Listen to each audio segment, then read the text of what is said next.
He's a bad beast on that barbecue, on the grill or the smoker. He knows just what to do. He's a bad beast on that barbecue. Okay, so I purchased this coal smoke generator off of Amazon. Okay, I've been wanting one for a long time.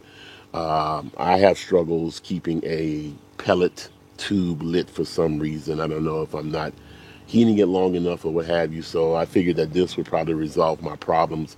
I looked on Amazon. This particular one was on sale for $89. It's by a company called Fazwan Wu. Hopefully I pronounced that right. I'll put it at the bottom of the screen here.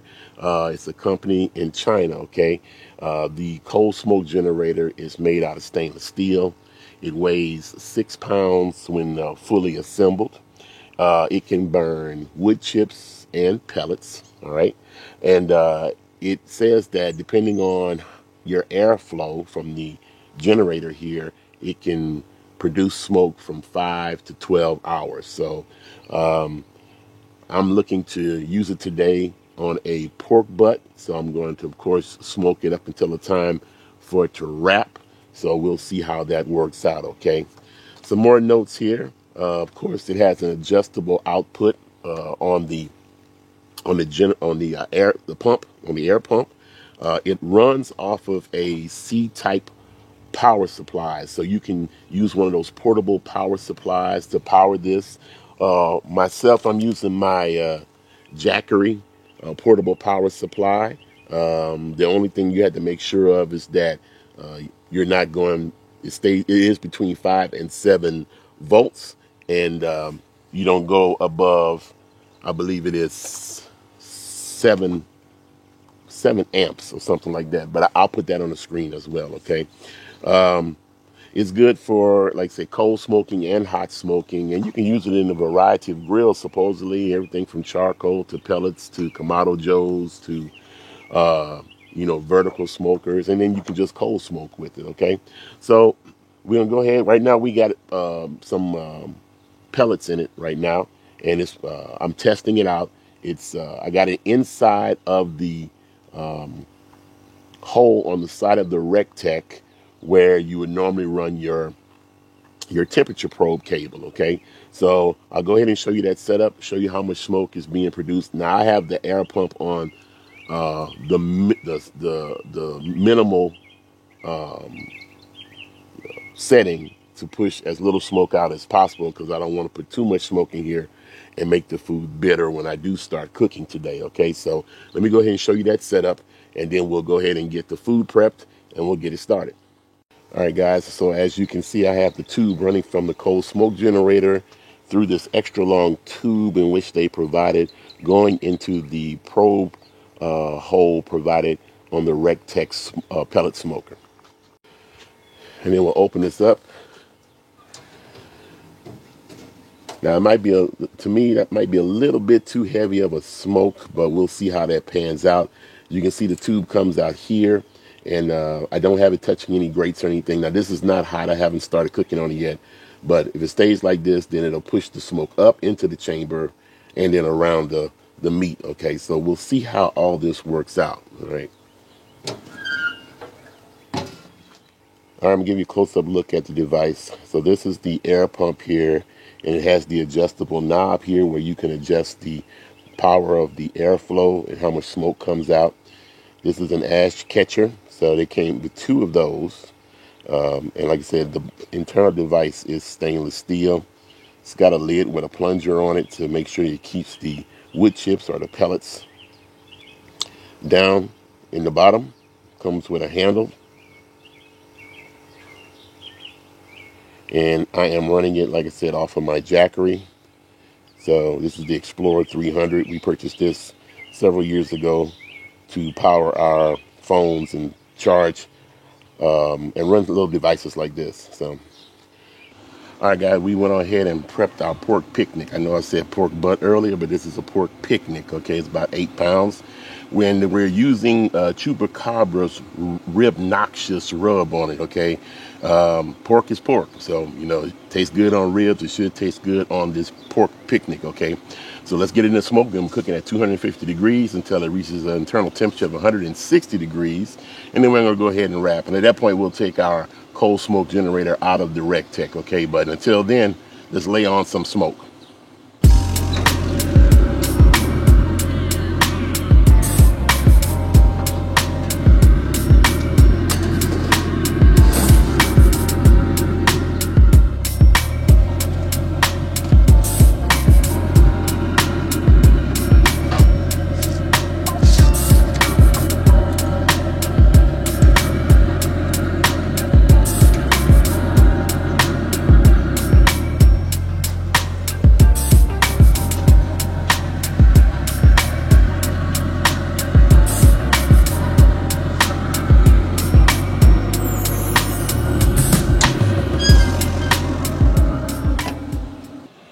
All right, guys, so our pork butt has been on for 2.5 hours or so.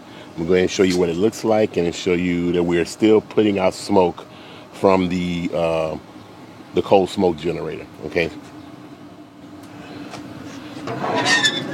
All right, you can see that we're still putting out continuous nice light smoke from our smoke generator.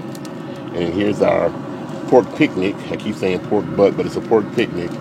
And let's see what it currently is tempting at. Tempting at 121. So we still got a few hours to go before we get to 160 and wrap. So, but so far the cold smoke generator is performing really well. Okay. All right. We'll just see if it's providing an additional hint of smoke flavor. All right. All right, guys. Here's our pork butt. As you can see, she's been on for 4.5 hours. And you can see this is still putting out good smoke and stuff. So, but since we're getting ready to wrap it, we're going to stop all this. So, I'll turn the generator off and remove my tube. Then we're going to get our foil.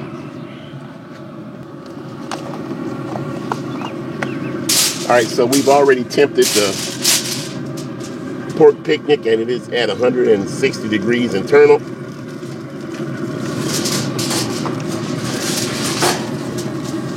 We'll go ahead and wrap her up.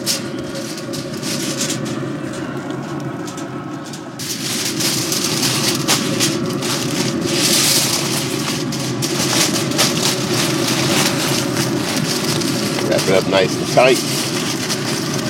We collect all those juices.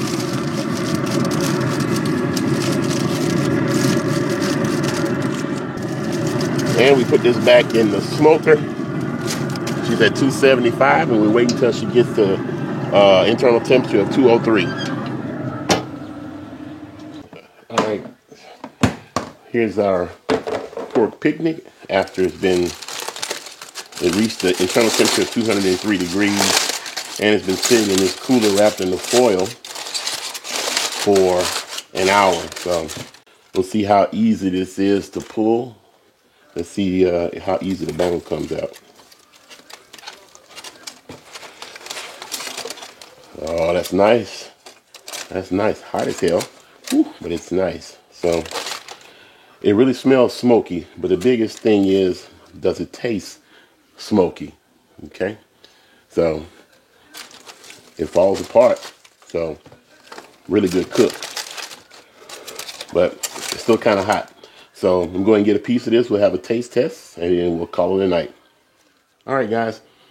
So the pork picnic definitely smells smokier than it normally would coming off a pellet smoker. So got some really nice pink areas telling me that some smoke penetrated. And we'll go ahead and have a taste test. Oh, yeah. You can definitely taste the difference in this pork picnic in comparison to some other pork picnics that I've cooked on the pellet smoker without the additional smoke. So all in all, I think the cold smoking generator did a fantastic job. I'll go ahead and give you my final thoughts right after this. All right, guys. So I had to finish this video a couple of days later. So what I can say about this $89 cold smoke generator is that it performed pretty well for the first time. Okay, I don't have any complaints about it. The one thing I do want to point out is that they give you two tubes. This one here was extremely long, and if you don't cut it down, then you're going to get some condensation accumulation in the tube, and that condensation tends to run back into this smaller area where the airflow comes through, and at the bottom it will start having a pool of dirty, smoky type water in the bottom. We had to clear that out a couple of times because I hadn't cut the tube down. Once I cut the tube down and everything, I didn't have any more problems with that accumulation. Okay, there are still pellets inside of the tube, and we had like a 4.5, almost a 5-hour cook, and the pellets this was filled up, and the pellets are down to about right here. So we probably could get a couple more hours or so out of that amount of pellets for the if we had to go longer. Okay, I am really interested in seeing the difference in how it burns wood chips versus pellets. See if one burns faster than the other one, if one provides a better smoke than the other. I think the wood chips will probably do a little bit better job of providing smoke flavor, and we will test that out on the next cook. We'll smoke some chicken on either one of the electric grills or one of the pellet grills as well, and we'll see how that all works out. Okay, but all in all, for this little thing here, I can't vouch for durability. Like I said, we've only had it for a short period of time. I've only cooked or cooked with it one time. I said, but for $89, I don't think it could really go wrong with this. So if you're interested, I think it's still on sale. And there are different variations of this cold smoke generator out there. Okay, one of my summer projects is going to be to take my old Recteq smoker box that I had hanging on the side of my pellet grill and turn it into an independent cold smoking box, and this will come in very handy when it comes to smoking stuff inside that box. So that's a project that could come later on this summer. Okay, but other than that, man, if you got any questions, or you got one of these, or you got something similar, let me know. Love to discuss it with you. Okay, and that's about it. So hey, like we always say, where there's smoke, there's fire. If it's fire, then damn it, there just might be a barbecue there. Hey, as always, hey, we'll see you guys around the smoker.